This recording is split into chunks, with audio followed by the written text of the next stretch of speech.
Hi, I'm proud to be your senator here in Pennsylvania, John Fetterman, and I just want you to understand that I'm sorry I can't be there with you, but I really want to affirm that my support for Israel is absolute. And I was heartbroken by the barbarism and Hamas attacked and massacred innocent civilians as well too. And I believe that you can't negotiate with that kind of barbarism. You can't argue about that kind of a fact. And as your senator, I want you to understand that I can't wait to be able to vote to provide Israel anything, military, intelligence, humanitarian, that they ask and is required to get the job done, to make sure that they eliminate Hamas. Because Hamas isn't about peace, isn't about anything other than terrorizing and destroying the state of Israel. And I will always stand with Israel. I stand with you, and I am with you right now. Thank you.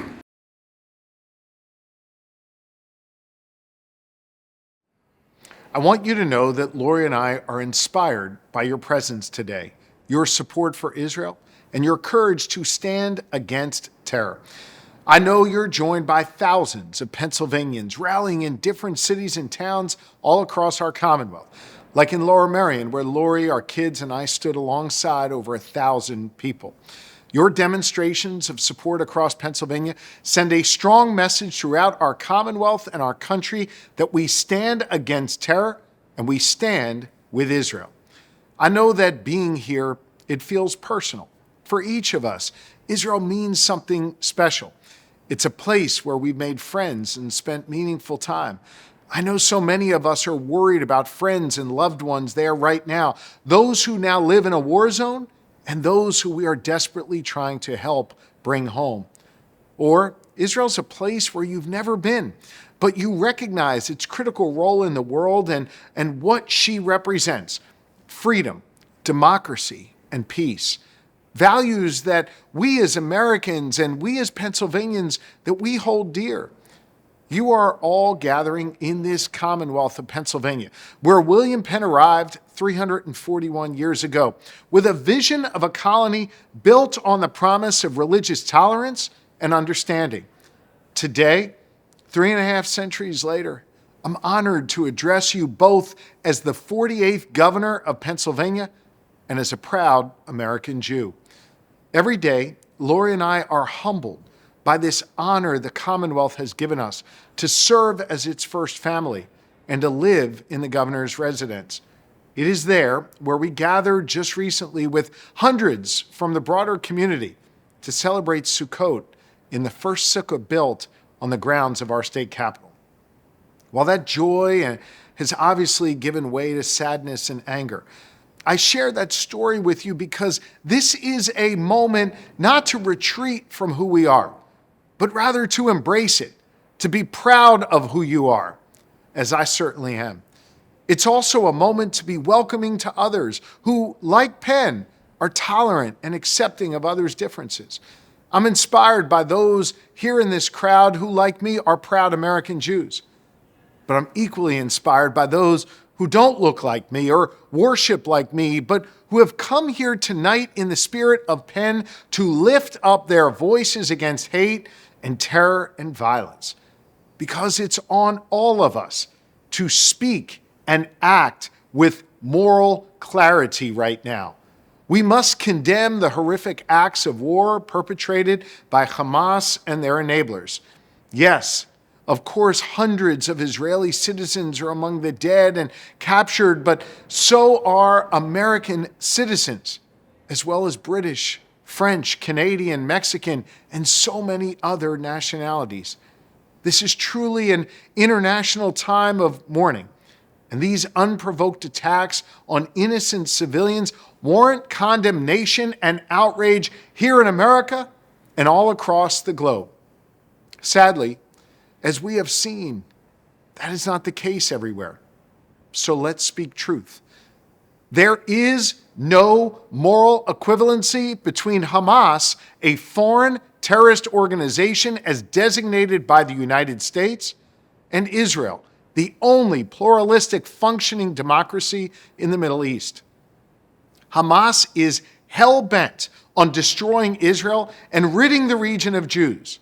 They do not seek peace or lasting compromise. Instead, they have launched an unprovoked and unjustified attack against Israel and its people. Taking innocent civilians hostage is terrorism. Killing peaceful concert goers or a family at a kibbutz is terrorism. We are witnessing right now crimes against humanity, and we must call out what is right and what is so obviously wrong. The whataboutism used by some to justify Hamas's unprovoked actions is both ignorant and wrong, and it demonstrates a clear lack of understanding of the real history of the Middle East. Or, worse yet, it shows a willful blindness to the barbarism that we have seen from Hamas since they attacked.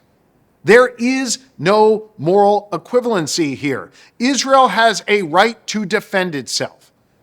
I so appreciate that our nation's government is providing meaningful military and diplomatic support in that effort. And in the face of these gruesome images on our screens and promises of more horror to come, I know many feel helpless, but know that your presence here helps.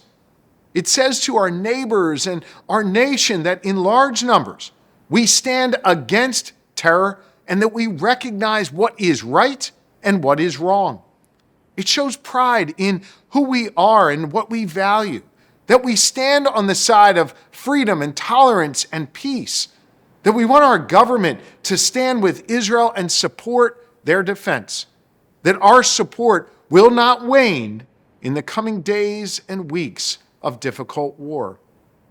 Your voices are needed now more than ever.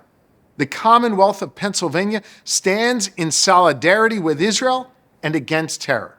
And together, we are praying for all people in Israel. May God comfort those in mourning, bless those suffering, and lift up those who courageously combat terror.